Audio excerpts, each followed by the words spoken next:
Hello everyone, welcome to the session. आप सभी का बहुत बहुत स्वागत है।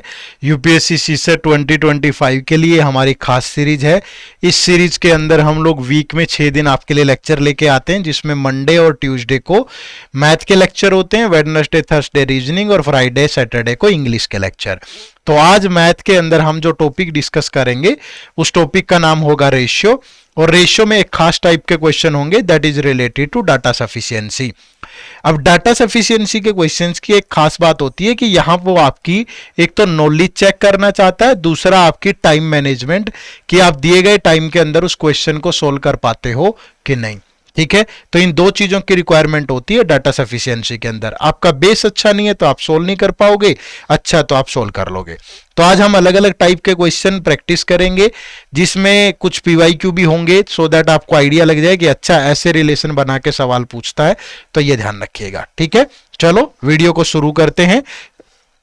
पहला क्वेश्चन ये यूपीएससी सीसेट 2024 का ही है। मैं हमेशा प्रीवियस ईयर क्वेश्चन से स्टार्ट इसलिए करता हूं ताकि आपको एक आइडिया लग जाए ना कि पेपर की लैंग्वेज क्या है, वो किस भाषा में सवाल पूछता है, उसको क्वेश्चन पूछने का तरीका क्या है, पैटर्न क्या है। That is why starting from the PYQ. तो पहला क्वेश्चन अगर आप पढ़ोगे यहां पे, a question is given followed by two statement 1 and 2, consider the question and the statement. अब क्या दे रखी है, पहले स्टेटमेंट तो पढ़ो, ये वाली जो जो एक मतलब न्यूट्रल स्टेटमेंट है जो सारी स्टेटमेंट पे लागू होगी। Age of each of P and Q is less than 100 but more than 10, तो दैट मीन्स पी और क्यू की एज 2 डिजिट में है। ठीक है, क्योंकि पी और क्यू की एज 10 से ग्रेटर है, 100 से लेस है, तो 2 डिजिट में होगी। और if you interchange the digit of the age of P and Q, P the number represent the age of Q। अगर मान लीजिए P की एज एक नंबर है AB, तो अगर इन डिजिट को इंटरचेंज कर दोगे तो Q की एज आ जाएगी। ठीक है, लेकिन यहां पे एक बात ध्यान देने वाली है बच्चे, ये डिजिट यूनिट डिजिट होता है जो मल्टीपल ऑफ 1 होता है, और ये डिजिट 10th प्लेस वाला होता है, 10 का मल्टीपल। तो दैट इज वाई हम इसको ऐसे लिखेंगे 10A प्लस B, और इसको हम लिखेंगे 10B प्लस A।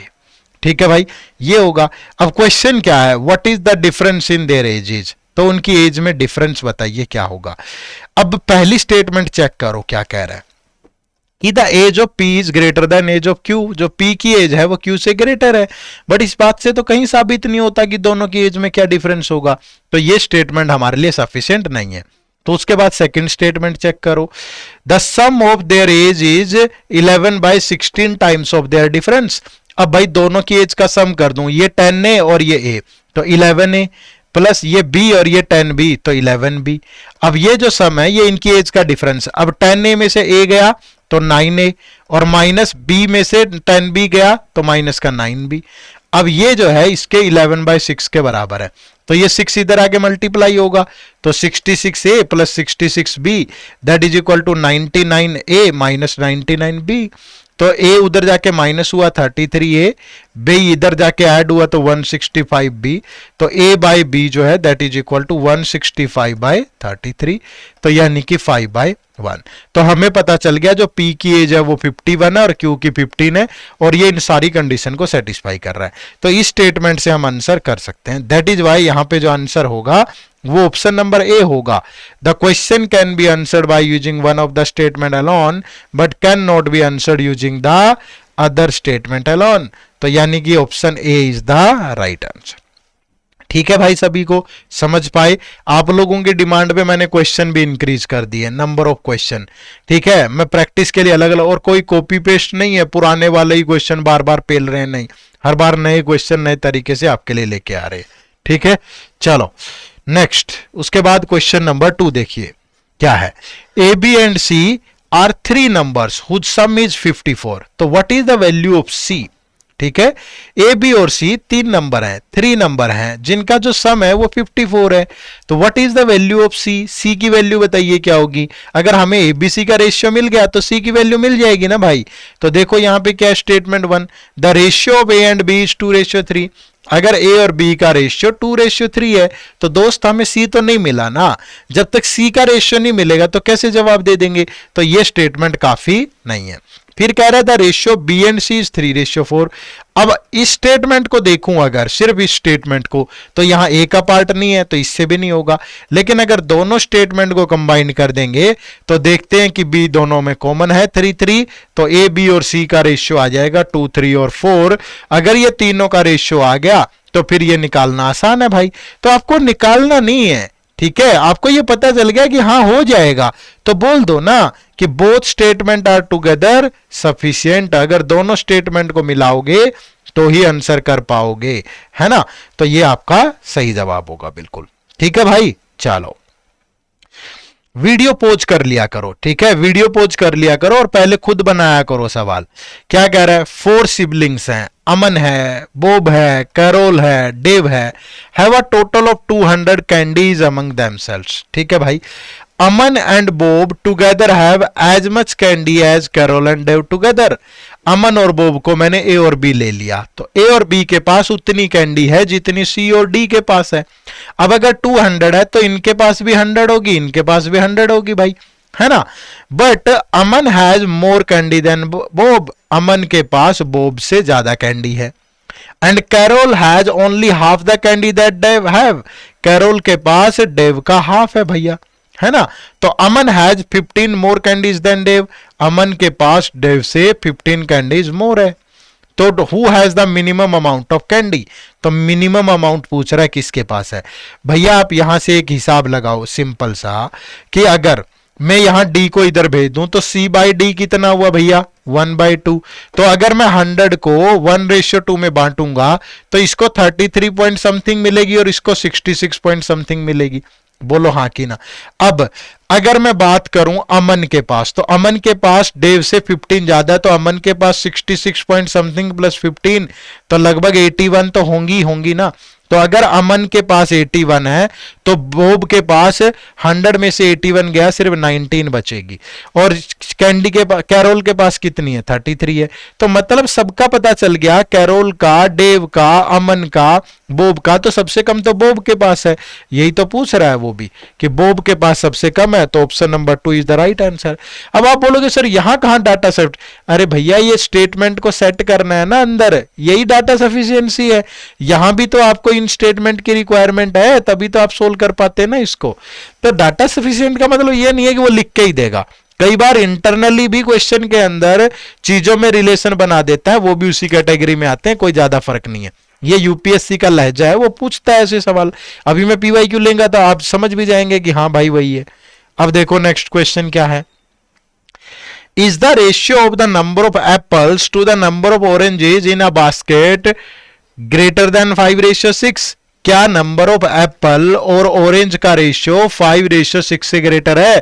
5:6 का मतलब है 5/6 अगर परसेंटेज में कन्वर्ट करूं तो ये हो जाएगा 83.33%। क्या इससे ग्रेटर है। अब देखो स्टेटमेंट 1 क्या कह रही है भाई, there are 40 apple in the basket, apple कितने हैं 40। अब इससे तो कुछ भी नहीं पता चल रहा भाई। अब स्टेटमेंट 2 पे चलो, क्या कह रहा है, the difference between the number of Apple and the number of oranges is 10।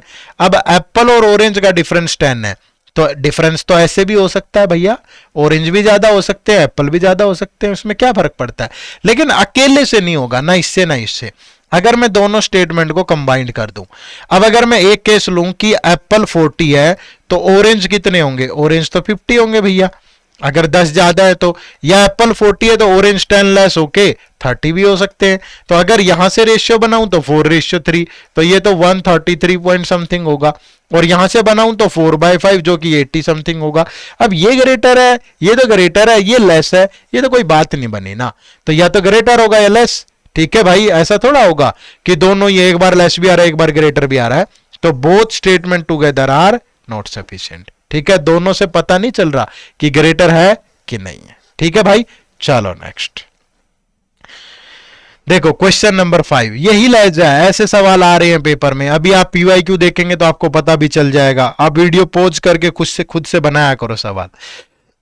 क्या कह रहा है, 4 फ्रेंड्स हैं, अमन है, बासु है, कपिल है, डेविड है, ठीक है। Have some money, initially Aman has, ये अमन है, ये बोब नहीं है, ये बासु है, ठीक है। अब वो पिछले वाला नाम ही मैंने कॉपी किए थे, फिर मैंने उनको चेंज किया तो एक जगह चेंज करना रह गया। स्वीकार करने में कोई दिक्कत नहीं है, गलती मेरी है, ठीक है, क्योंकि जब फ्रेम करते हो तो टाइपिंग करने में बहुत टाइम लग जाता है। तो नाम वही जहन में चढ़े हुए थे, क्वेश्चन क्रिएट कर रहा था तो वही लिख दिया भाई, है ना। चलो, तो अमन है, बासु है, फिर कपिल है और फिर डेविड है, ठीक है।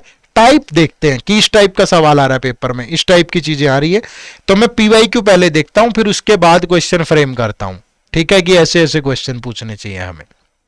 चलो, Aman has ₹80, Basu has 120, Kapil has 100 and David has ₹60.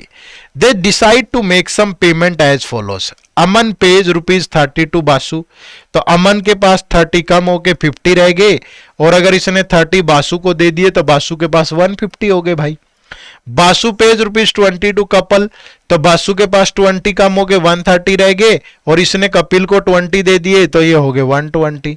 Kapil page ₹10 to David, तो 10 कम होने के बाद कपिल के पास 110 बचा, इसके पास 10 होके 70 हो गया। एंड डेविड पेज ₹15 टू अमन, अब डेविड के पास 15 कम होके 55 बचेगा, और अमन के पास फिर से 15 ऐड होके 65 हो जाएगा। तो what are their representative balance is now, उनके पास क्या क्या बैलेंस बचा है। अब देखो क्या क्वेश्चन है, अब देखो अमन के पास कितना बचा है 65, तो ये वाला ऑप्शन तो कैंसिल हो गया भाई, ठीक है, तीनों में है। फिर बासु के पास कितना है 130, तो यहाँ 150 है, ये भी गया काम से। कपिल के पास 110 है, तो यही यहाँ 80 दे रखा है, ये भी गया 10, ये यही ऑप्शन बचेगा, तो option number 3 is the right answer. इस तरीके से सवाल पूछता है पेपर में, मैं नहीं कह रहा हूं, पेपर के आप क्वेश्चन देख लेना, ठीक है। देखो जैसे ये क्वेश्चन पूछा गया, इंटर रिलेशन ये स्टेटमेंट के बीच में क्या है। A person P ask one of his three friend X as to how much money he had. X replied, Y give me 40, then Y will have half of as much Z. अगर तीनों के पास initially X, Y और Z है, ठीक है, तो उसने कहा कि अगर Y give me 40, तो Y के 40 कम हो जाएंगे, तो then Y will have half as much Z, तो half of Z के बराबर होगा, ठीक है। लेकिन कब, जब ये 40 x को दे दे, तो x के पास कितना हो जाएगा x plus 40। If z give me 40, अगर x प्लस 40 हो जाता है, जब z देता है तो z के पास z माइनस 40 बचेगा, then 3 of us will have equal amount, फिर तीनों के पास बराबर पैसा होगा, ठीक है। तो दैट मीन्स आप यहां से ये बोल सकते हो कि x plus 40 that is equal to z minus 40 that is equal to y, तीनों के पास बराबर पैसा होगा। तो what is the total amount of money that X, Y and Z have. अब ये स्टेटमेंट में यह वैल्यू पुट कर लो यार, कोई भी किसी भी एक उसमें। अब यहां से अगर आप देखोगे तो जेड 1/2 उधर चला गया, तो जेड की वैल्यू क्या होगी 2y माइनस 80, ठीक है भाई। अब जेड की वैल्यू यहां पुट कर दूं, और ये y है, तो ये दोनों भी तो इक्वल है ना, जेड की वैल्यू यहां पुट करेंगे तो 2y माइनस 80 और minus 40 that is equal to y, तो ये y इधर आ जाएगा, ये 120 उधर जाके पॉजिटिव, तो y के पास 120 होगा। और अगर y के पास 120 है, यहां पुट करोगे 2 इंटू 120 240 माइनस 80, तो z के पास 160 है। और अगर z के पास 160 है, तो z की जो वैल्यू है z 160 माइनस 40 120, तो x के पास कितने होंगे 80, ठीक है, x के पास कितने होंगे 80, तो तभी तो ये इक्वल बनेंगे ना। तो x के पास कितना हुआ 80, और y के पास कितना हुआ, y के पास 120 और z के पास 160।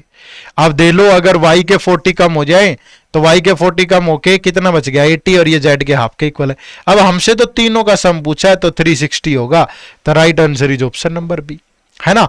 तो इस तरीके से आपको इन चीजों को सोल्व करना है, ठीक है। चलिए अगला सवाल, अब इसको आप वीडियो पॉज करके अगर खुद से बनाएंगे तो आपको मजा आएगा। देखो क्या है, an amount of money was distributed among A, B and C in the ratio P ratio Q ratio R, ठीक है, किसमें है P ratio Q ratio R के अंदर भाई, ठीक है। तो consider the following statement, A gets the maximum share if P is greater than Q plus R, ठीक है, A B C, ये P है, ये Q है और ये R है। वो कह रहा है कि A gets the maximum share if P is greater than Q plus R। अब P की वैल्यू अगर Q प्लस R से ग्रेटर है, तो दैट मीन्स P को मैक्सिमम शेयर मिलेगा, P का पार्ट सबसे ज्यादा होगा। अगर इन दोनों से ही ज्यादा है P, तो फिर P का पार्ट ज्यादा है भाई, और तो फिर A को मैक्सिमम मिलेगा, इस बात में कोई दो राय नहीं है, नेक्स्ट सेकंड स्टेटमेंट, तो पहली तो सही है, C get the minimum share if R is less than C. अगर सी को मिनिमम मिलेगा, R is less than P plus Q है, इसमें कोई दो राय नहीं है। अब ये ऐसा भी तो हो सकता है कि पी के पास 2 है, आर के पास 3 है, ठीक है, और क्यू के पास 4 है, ये तो तब भी लेस है भाई। लेकिन यहां मिनिमम तो पी के पास है, आर के पास तो नहीं है। तो मतलब सारी संभावना, ऐसा भी हो सकता है कि ये 3 हो, ये 4 हो, ये 5 हो, तब तो ये बन जाएगा, लेकिन डेफिनेटली नहीं बोल सकते ना, तो इस स्टेटमेंट से नहीं बता पाएंगे। तो which of the above statement is are correct, तो ओनली वन। हाँ, इस केस में हमेशा पी का शेयर मैक्सिमम रहेगा तो ए का शेयर भी मैक्सिमम रहेगा, है ना। चलो नेक्स्ट क्वेश्चन नंबर 8 देखो भाई, क्या है क्वेश्चन। If x is greater than और इक्वल टू 25, वीडियो पॉज करके सोल्व करें। x इज ग्रेटर देन और equal to 25, y is less than और इक्वल टू 40, तो then which one of the following is always correct. Always correct कौन सी statement होगी। अब देखो भाई, x जो है वो ग्रेटर और इक्वल है, तो x की वैल्यू 25, 26, 27, 28 दुनिया जहान की हो सकती है। अब जो y है, y की वैल्यू इक्वल टू और छोटा है, तो y कुछ भी हो सकता है ना, 40 या 40 से छोटा, 39, 38, 37, 25, 26, 27, 1, 2 कुछ भी हो सकता है, क्योंकि y तो छोटा और इक्वल है 40 के। अब ये कह रहा है कि x is greater then y होगा, नहीं होगा भाई। इससे ये y की वैल्यू अगर ये x की है तो ये कहां से ग्रेटर हुआ, ये गलत है। फिर y minus x is greater then 15, ये भी गलत है भाई, क्योंकि y की वैल्यू मैक्सिमम 40 है और x की मिनिमम 25 है, तो इनके बीच का मैक्सिमम डिफरेंस जो है वो 15 होगा, तो ग्रेटर देन 15 कैसे हो सकता है, तो ये भी गलत है। फिर ये कह रहा है कि y minus x is less than और इक्वल टू 15, ये सही है कि या तो 15 होगा या 15 से छोटा होगा हर बार, तो ये स्टेटमेंट बिल्कुल करेक्ट है। ठीक है भाई, चलो नेक्स्ट क्वेश्चन नंबर 9 देखिए, ये भी बड़ा बढ़िया सा शानदार सा सवाल है, उसी टाइप का सवाल जैसे पेपर में आता है। क्या कह रहा है, the sum of income of A and B is more than that of C and D. C और डी दोनों के सम से मोर है। The sum of income of A and C, the sum of income of A and C is the same as that of the B and D taken together. ठीक है, A plus C is equal to B plus D है भाई। Moreover, A earn half as much as the sum of the income of B and D. A earn half as much as the income of B and D. ठीक है भाई, तो whose income is the highest? अब एक बात बताओ, मैंने simply कहा कि B और D की इनकम 10 रुपए है, तो A और C की इनकम भी 10 रुपए होगी। ठीक है, अब ए का जो पार्ट है वो ए और बी की इनकम से हाफ है, तो ए का पार्ट, सॉरी बी और डी की इनकम का, तो ए का पार्ट भी 5 रुपए होगा और सी का भी 5 होगा भाई, यही तो होगा। ठीक है, अब यहां पे आ जाओ, अगर ए का पार्ट 5 है और सी का पार्ट भी 5 है, तो ए और सी तो इक्वल है ना, तो इनका तो कोई फर्क ही नहीं पड़ेगा। अब इसका मतलब ये हुआ कि बी ग्रेटर देन डी है। ठीक है, अगर बी ग्रेटर देन डी है और बी प्लस डी के पास 10 रुपए है, ये देखो, है ना, तो फिर बी के पास 5 से तो ज्यादा ही होंगे, तभी तो ग्रेटर होगा। अरे 5-5 में तो दोनों इक्वल हो गए, ज्यादा के लिए इसके पास 5.5 रुपए हैं, इसके पास 4.5, कुछ तो होगा ना, 5 से तो ज्यादा ही होंगे ना बी के पास, तो फिर डी के पास 5 से कम होंगे।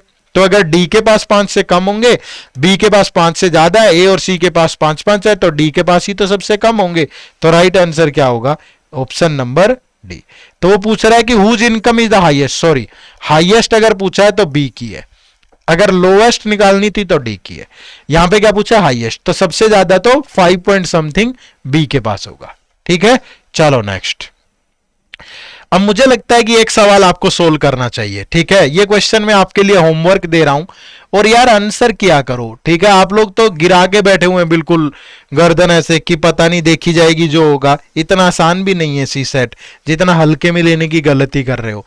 पढ़ लो समय रहते, अच्छी प्रैक्टिस कर लो, बाद में बोझ नहीं बनेगा। लेकिन अगर अभी मेहनत नहीं करोगे तो बाद में दिक्कत आने वाली है भाई, तो अभी से एफर्ट डालना शुरू करिए इसमें। ठीक है, तो मैं उम्मीद करूंगा कि आपको समझ में आई होगी ये कहानी और आपको पता चला होगा कि कैसे क्वेश्चन एग्जाम में आते हैं। ठीक है जी। इसके अलावा आप हमारे यूपीएससी सीसेट के मास्टर कोर्स से जुड़ सकते हो। ये मास्टर कोर्स हमने एक नए तरीके से लॉन्च किया है। इसमें आपको मल्टीपल वैलिडिटी के ऑप्शन मिलेंगे। ठीक है, आप कहां से परचेज कर सकते हो? पहले इस मास्टर कोर्स में आपको क्या क्या मिलेगा? इसमें आपको सिर्फ 100 घंटे में सीसेट कवर करवा दिया जाएगा, जिसमें कंसेप्ट क्लासेज होंगी रिकॉर्डेड, मैथ की, रीजनिंग की, इंग्लिश की बिल्कुल बेसिक से लेके यूपीएससी लेवल, और पिछले 6 सालों के previous year paper topic wise covered है फुली सॉल्यूशन के साथ। और टेस्ट सीरीज इसके अंदर होगी, जिसमें टॉपिक वाइज, सेक्शनल और फुल लेंथ सारे टाइप के टेस्ट होंगे जो कि डाउनलोडेबल होंगे। वीकली लाइट आउट सेशन होंगे, पूरी मेंटर सपोर्ट मिलेगी, लाइव रिवीजन क्लासेज होंगी जो एग्जाम से पहले कंडक्ट करवाई जाएंगी, और ये लाइव होंगी और ये रिकॉर्डेड होंगे। ये इस बैच की फैकल्टी है। इनरोलमेंट के लिए आपको क्या करना है, देखो सिंपली आप गूगल पे टाइप करोगे ना edutap.co.in, edutap.in, तो ये हमारी वेबसाइट खुलेगी। यहाँ कोर्सेज पे जाना है आपको, और सीसेट के कोर्स पे जाओगे तो सीसेट का कोर्स ओपन हो जाएगा। ठीक है, और ये देखोगे आप, ये हमारा सीसेट का मास्टर कोर्स है। इस पे आपको 70% का डिस्काउंट मिलेगा।